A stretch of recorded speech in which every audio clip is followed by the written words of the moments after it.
அனைவருக்கும் வணக்கம். நான் ரெனுமீரா. ஜமாத்தே இஸ்லாமிக் ஹிந்த் சென்னை இவங்க ஒரு நல்ல ஒரு ஏற்பாடு பண்ணியிருக்காங்க. அதாவது இப்போது ஒட்டுமொத்த உலகத்தில் இருக்கக்கூடிய பெரிய பிரச்சனையான ட்ரக்ஸ், போதைப் பொருள், இதை பயன்படுத்தக்கூடிய ஒவ்வொரு உயிரினத்தையும், மனித உயிரினத்தையும் எப்படி காப்பாற்றுறது அப்படிங்கிற ஒரு விஷயத்தை அழகாக எடுத்து அதை எப்படி மக்களுக்கு கொண்டு சேர்க்கணும், எப்படி அதுலேருந்து காப்பாற்றப்பட்ட மக்களுக்கு உதவணும், அதில் பாதிக்கப்பட்டு கொண்டு இருந்து இன்னைக்கு வரைக்கும் கஷ்டத்தில் இருக்கக்கூடியவங்களுக்கு எப்படி நம்மளால் உதவ முடியும், இப்படியெல்லாம் அவங்க நிறைய விஷயங்களை கையில் எடுத்து அதை அழகாக செய்யணும், அதை நிறைய மக்களுக்கு கொண்டு சேர்க்கணும் அப்படிங்கிற ஒரு நல்ல முயற்சியில் இருக்காங்க. என்னுடைய பங்காக இங்கே நான் ஒரு தெரபிஸ்ட், சைக்காலஜிஸ்ட் அப்படிங்கிற ஒரு இதில் பேச வந்திருக்கேன். இந்த போதைப் பொருள் அப்படிங்கிறத எப்படி பார்க்கலாம் முதல்ல அப்படிங்கிறது ஒன்று இருக்குது. இது நிறைய பேருக்கு கையில் சேர்ற அளவுக்கு இப்போ ரொம்ப சுலபமாக இருக்குது, ரொம்ப கஷ்டம் இல்லை. அப்போ கையில் ஒரு குழந்தைக்கு அது கையில் போய் சேருது அப்படின்னா விற்கிறவங்களுக்கும் வாங்குறவங்களுக்கும் நடுவில் நிறைய அரசியல் பயணம் இருக்குது. அதுக்குள்ளெல்லாம் போகிறத தாண்டி இதை எப்படி நம்ம ஆளது, இந்த விஷயத்தை எப்படி கையில் எடுத்து நம்மளுடைய ஆட்சியில் அதில் கொண்டு வந்து வைக்கிறது அப்படிங்கிறது தான். இப்போது நம்ம ஆட்சி, இது ரெண்டும் சொன்னேன் இல்லையா, அது நான் யாரை சொன்னேன்னா பெற்றோர்கள் தான். பெற்றோர்களுக்கான முக்கிய பங்கு இங்கே என்ன அப்படிங்கிறத தான் பார்க்கணும்.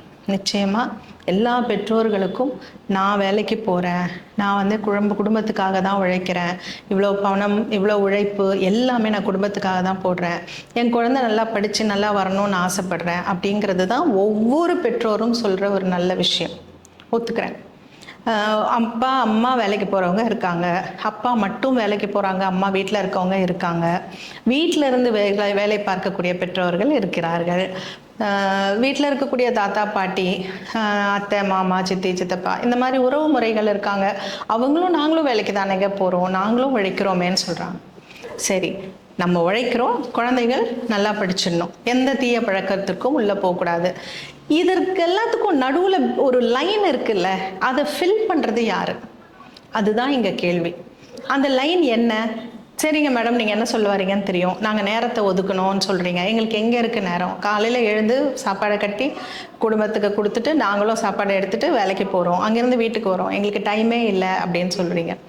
நிச்சயமாக டைமே இல்லை தான், புரியுது. எடுத்துக்க வேண்டியது யார்? அந்த டைமை நம்ம தானே எடுத்துக்கணும். அந்த டைமை தயவு செய்து எடுத்து அதில் எந்த அளவுக்கு குழந்தைகளுக்கு நீங்கள் கொடுக்குறீங்கிறது தான். எல்லாருமே குழந்தைங்க கிட்ட டைம் கொடுக்குறதுனா நீங்கள் எல்லாரும் என்ன நினைக்கிறீங்கன்னா, குழந்தைங்கள உட்கார வச்சு அட்வைஸ் பண்ணுறதுன்னு நினைக்கிறீங்க. நம்மளையே உட்கார வச்சு இப்போ நான் உங்களுக்கு கொடுக்குற அட்வைஸு என்ன, இந்த அம்மா எப்போ பார்த்தாலும் இதே மாதிரி பேரண்ட்ஸு பண்ணுன்னு சொல்கிறாங்கன்னு தானே இருக்குது. அது வேண்டாமே, அட்வைஸ் பண்ண வேண்டாமே. அந்த குழந்தை நாள் முழுக்க என்ன பண்ணுச்சுன்னு கேட்கலாம்ல, இன்னைக்கு உன் நாள் எப்படி போச்சு இல்லையா? உங்களுடைய நாள் எப்படி போச்சுன்னா அந்த குழந்தைங்கிட்ட சொல்லலாம், எனக்கு என்னாச்சு தெரியுமா, காலையிலேருந்து இப்படி நடந்தது, வேலை பார்க்குற இடத்துல எனக்கு இப்படி நடந்தது, வழியில் போகும்போது இப்படி நடந்தது. எதிர்பார்ப்பு இல்லாமல் சொல்லணும். என் கஷ்டத்தை சொல்கிறேன், நீ கவனிக்காமல் எங்கே பார்த்துட்ருக்க, அது முதல் வருத்தம் பெற்றோர்களுக்கு குழந்தைங்க கிட்ட இருக்கிறது. அதே மாதிரி குழந்தைங்க காலையில் ஸ்கூலுக்கு போனேன், அந்த ஹோம்ஒர்க் கொடுத்தாங்க, இவங்க பண்ணாங்க, ஓ அப்படியா, அப்படின்னா உட்காந்து ஹோம்ஒர்க் எழுது அப்படி சொல்லாமல், ஓஹோ அப்படியான்னு ஒரு 2 நாள் அதுலேருந்து கொஞ்சம் விலகி நின்று பார்க்கறது தான் அந்த குழந்தைங்க விருப்பப்படுறாங்கங்கிற புரிதல் உங்களுக்குள்ளே வரணும். அது வந்தாலே உங்களுக்கு ஒரு பெரிய ரிலீஃப் ஆகிடும். அதாவது அந்த குழந்தைக்கு என்ன தோணும்னா, நம்மக்கிட்டேருந்து எதுவும் எதிர்பார்க்கல, நம்மளை ஆட்சி செய்யலை, அவங்க சும்மா ஒரு கேள்வி கேட்குறாங்க, நம்ம அதுக்கு பதில் சொல்லிட்டோமா முடிஞ்சிடும். இந்த எதிர்பார்ப்பு இல்லாத நீங்களும் உங்கள் குழந்தையும் இருந்தீங்கன்னா அதுக்கப்புறம் தான் அந்த உறவு முறையில் ஒரு பிடிப்பு வரும். உறவு முறையில் பிடிப்பு வரும் பொழுது அந்த குழந்தைங்க கிட்ட என்ன பழக்கம் உள்ள வருது, எந்த பழக்கம் அந்த குழந்தைங்களுக்கு தொடர்ந்து இருக்குங்கிறத கண்டுபிடிக்கிறதுக்கு உங்களுக்கு ஒரு க்ளூ கிடைக்கும். இதுக்கு நீங்கள் பெருசாக ஒரு நாளைக்கு 2 மணி நேரமோ 3 மணி நேரமோ தேவையில்லையே, 10 நிமிஷம் போதுமே, 15 நிமிஷம் போதுமே.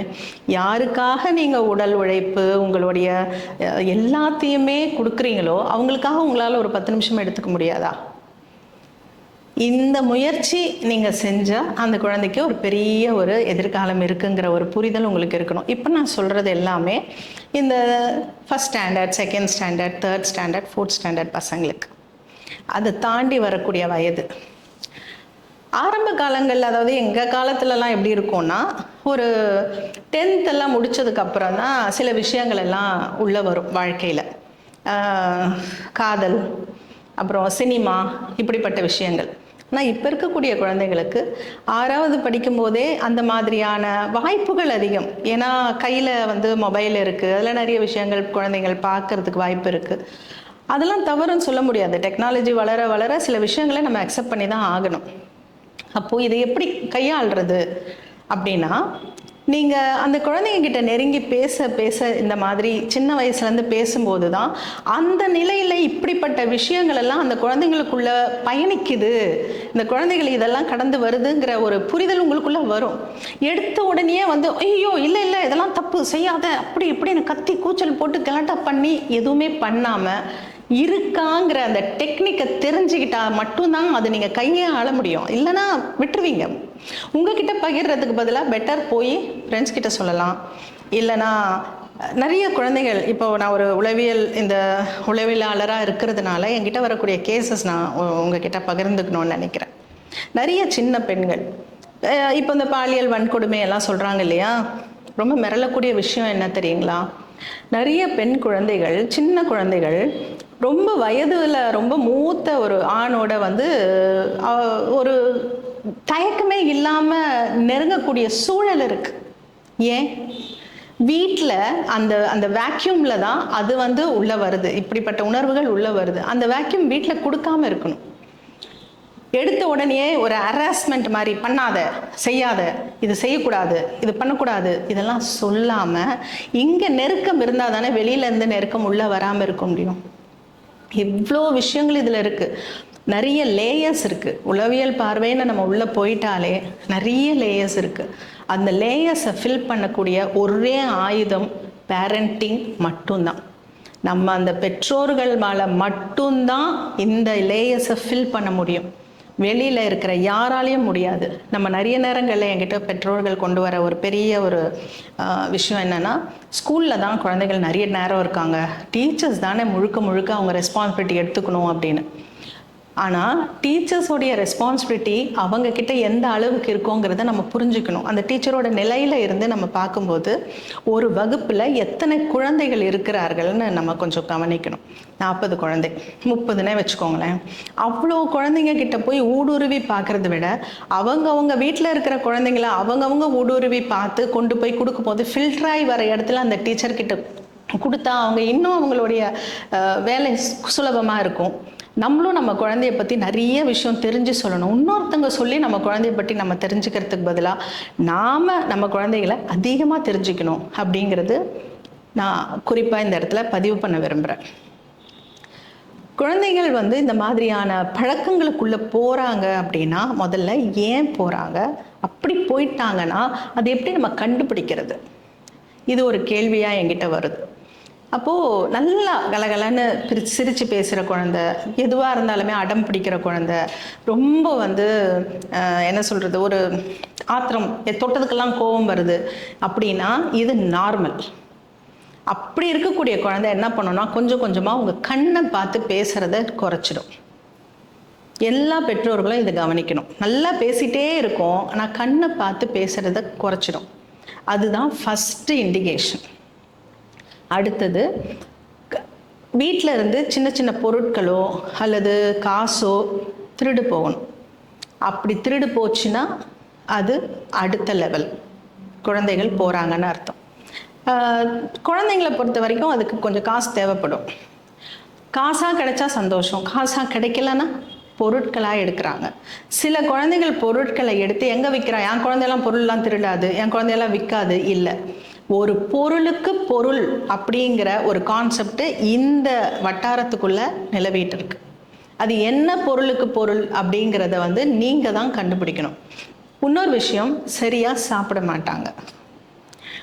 சரியா சாப்பிட மாட்டாங்கன்னா வீட்டிலேருந்து சாப்பாடு கட்டி கொடுக்குறீங்கன்னா அந்த பசங்க ஒரு நாள் சாப்பிடாம வருதுன்னா நீ பண்ண டேஸ்ட் பிடிக்கல, மற்ற பசங்கள்லாம் நூடுல்ஸ் எல்லாம் எடுத்துகிட்டு வராங்க, நீ எனக்கு எப்போ பார்த்தாலும் தயிர் சாதமோ சாம்பார் சாதமோ கொடுக்குற. இந்த கம்ப்ளைண்ட் நார்மல். தொடர்ந்து மாதக்கணக்காக ஸ்கூலுக்கு சாப்பாடு எடுத்துகிட்டு போகிறதில்ல, அப்படியே கட்டி அமிச்சாலும் அந்த சாப்பாடு திரும்பி வருது, வீட்டில் கூட நைட்டில் ஏதாவது கொடுத்தாலும் சாப்பிட்றது இல்லைன்னா அது 3வது இண்டிகேஷன். இந்த மாதிரி சின்ன சின்ன விஷயங்களை வந்து கண்டுபிடிக்கணும். தொடர்றதுக்கு நம்மளை அலோவ் பண்ண மாட்டாங்க. ஒரு அம்மாவாவோ ஒரு அப்பாவாவோ ஒரு அணைச்சி பிடிக்கிறதோ கையை பிடிக்கிறதோ அலோவ் பண்ணவே மாட்டாங்க, உதறி விடுவாங்க. கொஞ்சம் கொஞ்சமாக கண் பார்வை வந்து கண்ணை பார்த்து பேசாததை தாண்டி பார்வை வந்து எங்கேயோ ஒரு இடத்துல அலைபாயும். இதெல்லாம் இண்டிகேஷன். நீங்கள் எங்கே அடுத்த கேள்வி கேட்டுருவீங்களோன்னு இரிட்டேட் ஆவாங்க. உங்ககிட்ட வந்து பேசுகிறதுக்கு ரொம்ப தயங்குவாங்க. அதுக்கப்புறம் கால் 2த்தையும் பதிச்சு தரையில் வைக்க மாட்டாங்க. கால் வந்து அவங்க ஆட்டிக்கிட்டே இருப்பாங்க, ரொம்ப தடன்னு ஆடிக்கிட்டே இருக்கும் கால் அவங்களுக்கு. ஏன்னா ரெஸ்ட்லெஸ்ஸாக இருப்பாங்க. அந்த ரெஸ்ட்லெஸ்னஸ் ஏன் வருதுன்னா மருந்து எடுத்துக்காததுனால வரல. அடுத்த கேள்வி நீங்கள் கேட்டுடக்கூடாது, உங்ககிட்ட கொஞ்ச நேரம் உட்காந்துடக்கூடாது, உங்ககிட்ட கொஞ்ச நேரம் பேசிடக்கூடாது, அந்த பதட்டத்தில் வரும். நீங்கள் எது சொன்னாலுமே அதுக்கு ஒரு ரெஸ்ட்ரிக்டடாக இருப்பாங்க. நான் உள்ளே வாங்கிக்கவே கூடாது, நான் இதுக்குள்ளே போகவே கூடாதுன்னு ரெஸ்ட்ரிக்டடாக இருப்பாங்க. இது அடுத்த நிலை. இன்னொரு எல்லாத்துக்கும் மேலே இருக்கக்கூடிய ஒரு முக்கியமான நிலை என்ன அப்படின்னா, வீட்டில் இருக்கவங்கள விட்டுட்டு வெளியில் இருக்கவங்களோட அந்த கான்டாக்ட் வந்து டெவலப் ஆகும். அது ஓப்பனாக டெவலப் ஆகாது. இப்போ சில பசங்களாம் இருப்பாங்க, வீட்டில் அம்மா அப்பா கிட்டலாம் ரொம்ப பேச மாட்டாங்க, சிஸ்டர் பிரதர்ஸ் கிட்ட ரொம்ப பேச மாட்டாங்க. வெளியில் போனாங்கன்னா நல்லா சிரித்து பேசி அமக்கலம் பண்ணிவிட்டு வெளியில் போய் சாப்பிட்டுட்டு கிப்ட்டுட்டு வருவாங்க. அது வேறு, அது நார்மல். ஆனால் வேறு ஒரு ஃப்ரெண்டு வீட்டுக்கு போகிறது, அங்கே நிறைய நேரம் ஸ்பெண்ட் பண்ணுறது, அப்புறம் அங்கேருந்து இன்னொரு ஃப்ரெண்டு வீட்டுக்கு போகிறது, இந்த பசங்க எப்போவுமே பொது இடங்களை அவாய்ட் பண்ணுவாங்க. பொது இடம் அவாய்ட் பண்ணிவிட்டு அங்கே இருக்கக்கூடிய ஒதுக்குப்புறமான இடம், பொது இடங்கிறது ஒரு மாலாக இருக்கலாம், ஒரு திரையரங்கமாக இருக்கலாம், இல்லைனா ஏதாவது ஒரு உணவகமாக இருக்கலாம். ஆனால் அங்கேயே கூட ஒதுக்குப்புறமான இடத்துல தான் இந்த பசங்க வந்து சந்திக்கிறது நிற்கிறது எல்லாமே நடக்கும். அதனால் இதை நீங்கள் புரிஞ்சுக்கணும். சரி மேடம், என் பிள்ளை வந்து என்கிட்ட இருக்கிற வரைக்கும் ஓகே, அது ஸ்கூலுக்கு போய் அது என்ன பண்ணுதுன்னு எனக்கு என்ன தெரியுது அப்படின்னா, இங்கே தான் ஒரு பேரண்ட்டாக தவறு செய்கிறீங்க. நீங்கள் என்ன பண்ணணும்னா, உங்கள் குழந்தைங்களுக்கு யாரெல்லாம் ஃப்ரெண்ட்ஸோ முதல்ல அவங்கக்கிட்ட நீங்கள் ஃப்ரெண்ட்ஸாக முயற்சி பண்ணுங்கள். பசங்க அலோவ் பண்ணவே மாட்டாங்க. நானும் ஒரு தாய் தான். அதில் குறிப்பாக ஆண் குழந்தைகள் வந்து தன்னுடைய ஃப்ரெண்ட்ஸ் கிட்ட அம்மாலாம் பேசுகிறதெல்லாம் விட்டவே மாட்டாங்க, ஃபஸ்ட்டு ரெஸ்ட்ரிக்ட் பண்ணுவாங்க. அப்போ அதுக்கு என்ன வழி? கொஞ்சம் லைட் மைண்டோடு யோசிச்சு பார்த்தீங்கன்னா வழி பிறக்கும். எல்லாருக்கும் பண்டிகைகள் வருதா, எல்லா மதத்தினர் பண்டிகையும் வருதா, ஒரு பண்டிகைக்கு குழந்தைகளை வீட்டுக்கு கூப்பிடுங்க. இல்லையா, உங்களுக்கு திருமண நாள் வரலாம், இல்லை உங்கள் குழந்தைக்கு பிறந்த நாள் வரலாம், வீட்டுக்கு கூப்பிடுங்க. ஒரு சின்னதாக ஒரு செலவு, எல்லாருக்கும் ஒரு கூல்ட்ரிங்க்ஸும் ஒரு பஃப்போ அல்லது ஒரு பிஸ்கெட்டோ வாங்கி கொடுத்துட்டு அவங்க எல்லாரையும் வீட்டுக்கு கூப்பிட்டா அந்த குழந்தைகளோட உங்களுக்கு ஒரு நட்பு இருக்கும், அந்த குழந்தைங்களோட ஒரு கான்டாக்ட் உங்களுக்கு இருக்கணும். பழைய காலங்கள்லாம் குழந்தைங்களோட கான்டாக்ட் வைக்கணும்னா, படிக்கிற குழந்தைங்களில் 10 குழந்தைங்க படிச்சதுன்னா அதில் 2 குழந்தைங்க வீட்டில் தான் டெலிஃபோன் இருக்கும். இப்போ அப்படி கிடையாது. எல்லார் கையிலையும் ஒரு ஃபோன் இருக்குது, எல்லா ஃபோனுக்கும் ஒரு நம்பர் இருக்குது. அந்த ட்ராக்கிங் உங்களுக்கு அவசியம்.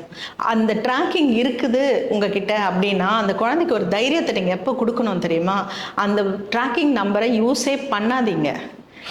உடனே ஒரு டெஸ்ட் வந்ததுனாடே என் பையன் படித்தானாடா, அந்த அவன் நோட்ஸே எழுதலை, நீ உன் நோட்ஸை கொடு, அப்புறம் என் பையன் வந்து இவ்வளோ மார்க் வாங்கினா, இந்த கம்பேரிசனில் பண்ணுறதுனால மட்டும்தான் குழந்தைங்க அந்த நம்பரை நீங்கள் வாங்குறத விரும்ப மாட்டேங்கிறாங்க. கையில் நம்பர் இருக்குது, ஆனால் நான் உபயோகமே படுத்தலைங்கிற உத்தரவாதத்தை அந்த குழந்தைக்கு கொடுங்க. தேவைப்பட்டால் மட்டும் நான் உபயோகப்படுத்துவேன் அப்படிங்கிற உத்தரவாதத்தை கொடுங்க. முதல்ல குழந்தைங்கள் நம்ம மேலே நம்பிக்கை வைக்கணும், ட்ரஸ்ட் வைக்கணும். நீங்கள் உங்கள் குழந்தைங்க மேலே நம்பிக்கை வைக்கணும். அது இருந்தால் மட்டும்தான் உங்களால் ஒரு பேரண்ட்டாகவும் அவங்க உங்ககிட்ட ஒரு குழந்தையாகவும் பள்ளியில் ஒரு ஸ்டூடெண்ட்டாகவும் இருக்க முடியும். போதை பழக்கம் அப்படிங்கிறது யார் எப்படி பார்த்தாலுமே ஐயோ ஐயோ அப்படின்னு பயப்படுறதை விட்டுட்டு அது என்னுடைய கண்ட்ரோலில் இருக்குது, என் குழந்தைக்கு அது வேணுமா வேணாமாங்கிற ஒரு தீர்மானம் என் கையில் இருக்குதுன்னு ஒவ்வொரு பேரண்ட்டும் கையில் எடுத்திங்கன்னா நிச்சயமாக இந்த ஒரு பெரிய ஒரு போதை நெட்வொர்க் வந்து நொறுங்கிடும் அப்படிங்கிற ஒரு பெரிய நம்பிக்கை எனக்குள்ளே இருக்குது. இந்த நம்பிக்கை உங்களுக்குள்ளும் இருக்கும் அப்படிங்கிற ஒரு நம்பிக்கையோடு நான் விடைபெறுகிறேன். நன்றி, வணக்கம்.